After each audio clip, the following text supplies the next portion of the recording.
I wish I knew karate. I wish I could afford my hobbies. I wish that I could only flow like how my thoughts be. I wish I had my wishes. I wish for righteous visions. I wish for 100-gallon tanks full of tropical fishes. What's up, my wizards? It's Dev. From Mtg, we like magic, and it's not only the first deck tech of Rivals of Ixalan standard, but it's also the first deck tech of 2018, and the first deck tech of a brand spanking new standard, too. Not just because Rivals came out, but because some bannings came down, and even though they're not completely removed from the format, both Energy and Ramanap Red have been sufficiently nerfed, giving the Tribes of Ixalan a chance to move on in and actually be competitive. A few people pretty excited about that, so the only question is, what tribe to start off this standard with? I asked Patreon and Twitter, and the result was the same across both platforms: do fish people first. And after however many rewrites this is, I think it's like 8 or 9 at this point. There's one behind me.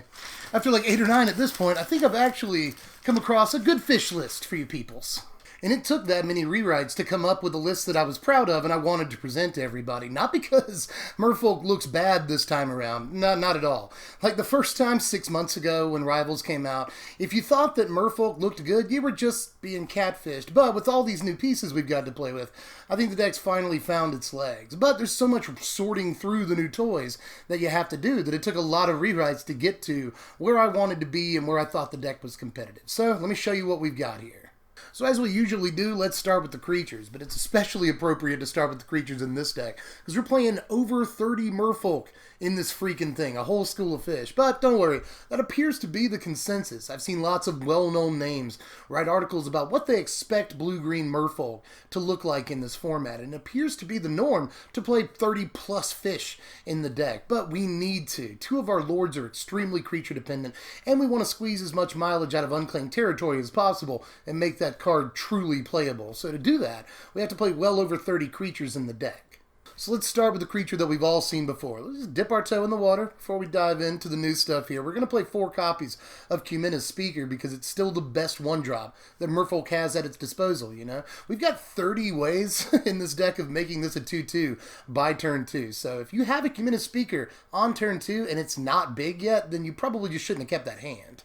And I know Speaker's old news at this point, but it's still just as sturdy as ever, and it's still a cornerstone of the deck, and it's very easy just to pay 1 mana. You invest 1 mana and get 3 or 4 power out of it before it's all over. So Speaker, you definitely go in. It's either 4 copies or 4 copies. There's no alternative. So Speaker is pretty much a locked-in slot no matter what. So the question now becomes how many other 1-drops to play and how do we split them? Well, the end result here is definitely different than what we started with. I did not think we'd end up with 3 copies of Jadebearer and 3 copies of Mistcloaked Herald, which I never call them that. I always call them MC Herald and JB. Well, for the longest time, I was on 4 copies of Herald and 2 copies of Bearer. That seemed correct to me, but Jadebearer has convinced me it's a pretty decent magic card, at least nowhere near as bad as I thought it was originally. You know, on turn 1, Mistcloaked Herald is the much better play, but almost any turn after that, Jadebearer is probably the better play. Starting on like turn 3 or 4, this thing can get pretty decent value for you if you have a Lord out. It's just like Cumina's Speaker. Think of it that way. For just 1 mana, you can get 3 or 4 power out of this and a lot of choice as to where the counters go. If you have a Deep Root Elite, you essentially get to put 2 counters anywhere that you want to. That's actually pretty good, and even if they kill Jadebearer, you still got some value out of it, which is more than you can say about MC Herald. But just because I've been gushing about Bearer, don't let that make you think I don't like Herald. This is a good magic card too. I've already stated it's a better card when played on turn 1, but it's not a bad top deck either. I think Bearer is the better top deck all in all, because we get guaranteed value out of it if we resolve it. But with Mistcloaked Herald, we can at least get a couple of counters on it, or maybe we've got a Merfolk Mistbinder in play. We can get it up to 3-3 or sometimes 4-4 or even more occasionally, and just swing in over the course of a couple of turns, get that last, 3, 6, 8 damage that we need to finish off a game. So it's not a bad top deck either, which is more than you can say about a lot of 1-drops. But we're moving into the 2-drops now, which actually comprises the majority of our curve. The deck plays 16 2-drop creatures, but after some time in the lab, I do think that's correct, and it's consistent across all builds of Merfolk that you'll find online right now. They all play all 16 good 2-drops that the deck could play. And it doesn't even play Metallic Mimic, but it doesn't need Metallic Mimic because it has ridiculous lords like Merfolk Mistbinder and Deep Root Elite. Look at that, Eminem and Dre. There's a lot of rap names in this deck. Now, after some messing around, I like Deeper Delete way more than Metallic Mimic. It is a little tempting to play two M&Ms in the same deck, but at the same time, I think that Delete is way better just because of the choice of where you put that +1/+1 counter. Just like Jade Bearer, you can put this counter on a Mistcloaked Herald, you can put this counter on a Kumena, and both of them can swing in unblocked super, super easily. So sometimes, when the game is as easy as getting Deeper Delete, playing a couple of Merfolk and then just swinging through with an unblockable or two. Not to mention that in board stalls, which the deck is looking to get into and then slip out of in a variety of ways, but in board stalls, the ability to put that counter on whatever you want to put it on is insanely relevant. A lot cooler than you think it is. Because instead of just like, let's say you have a Metallic Mimic, you play a Silvergill Adept, like, oh golly, awesome, my Silvergill is slightly bigger, but still not as big as anything on the other side of the table.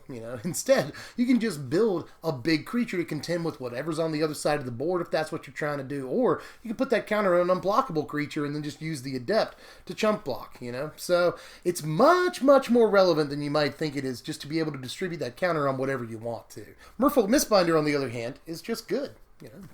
It's not flashy or anything. There's not a whole lot of tech behind the card. It's just obvious that you have to play 4 copies of Mistbinder. It's awesome to have a 2-mana Anthem effect. Even if it is killable, whatever, it's still awesome to have a 2-mana Anthem effect. And I will provide at least one piece of tech advice. Usually, if you have the chance to play either this or another 2-mana Merfolk on turn 2, probably hold up on it, honestly. Usually almost any 2-mana play is going to be better, whether it's Silvergill Adept or Deeper Delete, whatever. You want to often drop Mistbinder on turn 4 or 5, mess up your opponent's combat math where they expected a certain amount of power toughness to be coming at them. This can really catch them by surprise sometimes, buff up your entire team and create a profitable attack where you didn't have one before. And by turn 4, this will have much more effect on the board, and it'll be much more easily protected. If you play it on turn 2, you're essentially tapped out. You can't protect it in any way. But if you play it with mana up, you can always answer removal with an unsummon or something. So it's really important to play all 4 copies of this, and it's important to play it smart. But as for our other 2 drops, I'm not going to surprise anybody here. We're going to play 4 copies of Merfolk Branchwalker and 4 copies of Silvergill Adept. Now, both of these are absolute must-plays, and I think they're both no-brainer 4-ups for that matter. They're both early-game creatures that are at least somewhat aggressive and will provide you with some form of card advantage, or at least the ability to blast through your deck really quickly. They effectively lower the land count, and they're both decent top decks at least. Even Silvergill. You'll gladly pay 5 mana for a Silvergill sometimes. When you top deck it and you don't have any other Merfolk in your hand, it doesn't matter. You will gladly pay that extra mana, so just draw the card and get a body and any Merfolk synergy. It's an extra Merfolk for Kumena's tap abilities. It's another counter off of Elite. There's a lot of reasons why you'll play Silvergill for 5 mana and be okay with it. And before I move on, another thing that I think makes these absolute 4-ups no matter what is because they're one of our biggest edges over other aggro decks. We don't have the interaction that other aggro decks have. We don't have the 4 and sometimes even 5 drops other aggro decks are going to have. But what we do have is the ability to see way more cards than them over the course of a game. So that's super important. It helps us build bigger boards than them, and it just helps us be more consistent than them, and even run fewer lands than they do. There's a lot of reasons to run these guys. But we've made it to the big fish. Here's 3 copies of Kumena right here. Kumena is unbelievable. I've already tweeted that like a week ago. So I've been messing around with this deck for a while, and within just a couple of games, you realize how insanely important Kumena is. You don't want to play Kumena in a situation where you can't get immediate value out of it if it gets removed. So with that in mind, it's often also not exactly the right play to play it on turn 3 and tap out for it. Sometimes you'll wait to play them until turn 4 or 5 again with unsummoned backup, or when you have the ability to play another fish alongside it and complete the set of 5 so that you can tap and get +1/+1s on everything. Again, that way, even if Kumena gets removed, you got some value out of it and you can't complain about that. But in games where Kumena is allowed to live for a couple of turns, he can absolutely just wreak havoc, even if you top deck him. Unlike turn 8, especially if you top deck him on turn 8, he comes down onto a full board, hopefully, and can just start drawing cards and getting, counters on everything nearly immediately, or at least at your opponent's end step. Highly recommend doing these things at the end of your opponent's turn.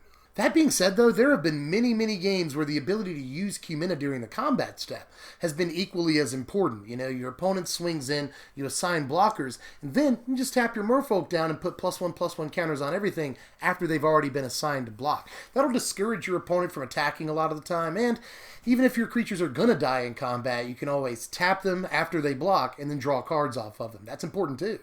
Now, more than any other card in the deck, Cumina is why we're running so many fish here, you know? Yeah, we got to make Deeper Delete as good as possible. We got to make Unclaimed Territory just playable. But Cumina, we've got to have lots and lots of creatures for. He's incredibly creature intensive. And if you don't have, you know, sure, you can make him unblocked if you have one other Merfolk, but I'm really interested in having at least 2 or more other Merfolk in play when we play Cumina. To do that, we have to have a bunch of Merfolk, and we have to be able to do it even if we've been swept that game. So nearly every other draw has to be a Merfolk. That's why we're playing so many. But I think it's worth warping the deck's construction around Cumina because it's obviously the best card for the deck. Bust stalemates wide open by making your board way bigger than your opponent's. Draws you cards. That also helps in stalemates, pretty obviously. Card advantage is one of the best things you can do in a game of Magic, and Cumina gives you a ton of it. It is not hard to draw 2 cards a turn with Cumina if nothing else is going on. And the ability to go in unblocked is actually really important in the late game too, because with cards like Deeper Delete, Merfolk Mistbinder and such, there's going to be times where you have a 3 or 4 power, or even bigger, Cumina before you even start using him to put counters on everything. So there will be times you have a 5, 6 power Cumina, it just ends games for you. So easily the most important card in the deck, and I'm actually not adverse to the idea of a 4 of. I think we're drawing enough cards that a 3 of's fine. I haven't had too many problems finding it, but you do have to find it in every game. It is the single most important card in the deck by a lot. Now, my next 3-drop I'm going to show you here is probably the most controversial card in the deck, but after messing around and trying both cards, you'll know what I'm talking about here in a second, I do think this is absolutely the correct choice. We're going to play 3 copies of Jungleborn Pioneer here, rather than playing Deeproot Waters. Now, here's the thing about Jungleborn Pioneer, as opposed to Waters. When you play Pioneer, you get immediate value out of it. It has an Enter the Battlefield trigger, and you immediately get 2 bodies out of it. Deeproot Waters costs the same thing, but you don't get any immediate value. It often is the same thing as skipping your turn 3 or skipping your turn 4. You know, the best case scenario for Deeproot Waters is play it on turn 4 and then play a Jade Bearer, or then play a Mistcloaked Herald, you know, or then play a Cumina Speaker. That's pretty much the best case scenario. The next turn, if you have a Merfolk or 2 in your hand, you'll get some extra value. The long game value Deeproot Waters can provide for you is pretty good, but at the same time, Jungleborn Pioneer gives you immediate value and is a much better top deck. You top deck at Deeproot Waters, well, you still have to have 2 or 3 turns top decking Merfolk and not lands to make it worth it. But if you top deck a Jungleborn Pioneer, as long as you resolve it, you've got an immediate value that it would have taken you 3 turns to get the same amount of power and toughness out of if you just had Deeproot Waters. Add all that to the fact that we're playing Unclaimed Territory, and you can play Jungleborn Pioneer with an Unclaimed Territory, but you can't play Deeproot Waters with an Unclaimed Territory, and I think it all adds up. I think that Jungleborn Pioneer is just the much more competitive card. Immediate value, better top deck, and makes Unclaimed Territory better. And it's better with Deeproot Elite, at least in my experience, you know. I will concede that in the long game, Deeproot Elite will give you more value with the Deeproot Waters. But this is competitive Magic. We want immediate value if we can have it. We don't want to skip our turn 3 or our turn 4 or whatever, you know. So if we follow up Deeproot Elite on turn 2 with an on-curve Jungleborn Pioneer, we get immediate value. We get 5 power on the board on turn 3. All of that is really good. If we play Deeproot Waters, we wouldn't get any of that immediate value. We're still setting up on turn 3, which is not where any standard deck really wants to be. We want to be actually getting real board presence by turn 3, and Jungleborn Pioneer helps us do that. And in a lot of ways, it's a much better top deck with Deeproot Elite than Deeproot Waters is. You know, again, immediate value, which is what we're in the market for. But here we are at the last creature in the deck. Finally, we made it, y'all. But it's got to be a 4-drop creature, and I tried a lot of different stuff in this slot. I wanted at least 2 4-drops, and I tried out Seafloor Oracle, I tried out Forerunner of Heralds, I tried out Herald of Secret Streams, and I even tried out Galta, which I was especially excited for, but didn't work out the way I wanted to. In the end, absolutely the best 4-drop the deck can play, at least in my experience, is the 2 copies of Tempest Caller. Now again, the trick here is immediate value. As long as we resolve Tempest Caller, it taps all of their guys. So if they remove the Tempest Caller at some point during our turn, we don't care. We got the value we wanted out of it. With things like Seafloor Oracle, that has to make it through our combat step. Same thing with Herald of Secret Streams. It doesn't have to make it through our combat step, but it at least has to make it until we declare attackers, which is a risk we don't necessarily want to take. Same thing with Galta, just it can be removed before it has any real effect. With something like Tempest Caller, that's not the case. Now, Forerunner was actually my runner-up for this slot. I don't not like this card. I think it allows us to play fewer copies of Cumena. Tutor is really, really good. It gets big over the course of a game. I don't not like Forerunner. But Tempest Caller very often just says you win the game on it. So we had to play that card. Again, this deck is trying, in a way, to create board stalls and then just overwhelm with this huge board presence of creatures with a bunch of counters on them. Or unblockable creatures like Herald or Cumena. But when it can't achieve that, then you can essentially just make all of your creatures unblockable by slapping a collar down. And as long as you resolve it, you will very often win the game. This works a lot more than you might assume it does. Now, the deck has room for just 4 spells that aren't creatures, and I've decided, after a lot of different stuff here, to just go with 4 copies of Unsummon. This was originally Blossoming Defense, but it turns out Unsummon is way better than Blossoming Defense in this deck. Not only can it protect your creatures the same way Defense can, but you can play them again and get another trigger off of Deep Root Elite, or maybe, return the Jade Bearer to your hand and get another trigger off of it. It protects Cumena in much the same way that something like Blossoming Defense does for just 1 mana, but it's also tempo. We are ostensibly a tempo deck, so sometimes the ability just for 1 mana, to return a creature to their hand is a really good ability. And with stuff like, say, Hazoret or Scarab God or even Glorybringer, this gives us at least a 1-turn extremely cheap answer to those cards. You're essentially, for 1 mana, denying the mono red deck its Hazoret on turn 4, which is a big tempo swing. Same thing with things like the Scarab God. They tap out for the Scarab God, you can make sure that they won't untap and immediately use its ability. They have to be able to play the Scarab God again. There's no way they have 9 mana unless it's super late in the game. And the same thing with Glorybringer. They have to wait a whole extra turn to swing in and exert their Glorybringer. That's a big deal. All that for just 1 mana. You can use it offensively, defensively, for tempo, whatever, and you can squeeze other cards on top of it on turn 3 or 4. So there is just so much that Unsummon does in this deck that I think it's just straight up way better than Defense. Now here's our mana base here. I'm running 22 lands, and I've seen anywhere between 20 and 24. I think the sweet spot is right there in the middle. We've got enough blue sources to cast these blue spells both in the main and the sideboard.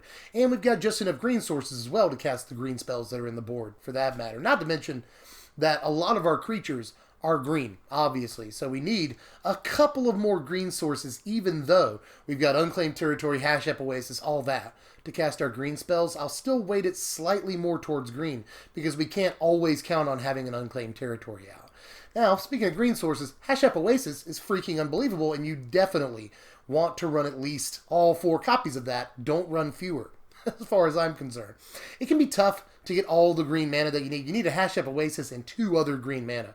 But in the late game, this is great with Mistcloaked Herald and Cumena. You just swing in for at least 4 or 5 damage a lot of the time. So, just an awesome card in this deck. Even if you don't have unblockable Merfolk out, Hashep Oasis is good. But once you get an MC Herald or Cumena out, this just becomes ridiculous and can end games for you if you have just a couple of counters on them already.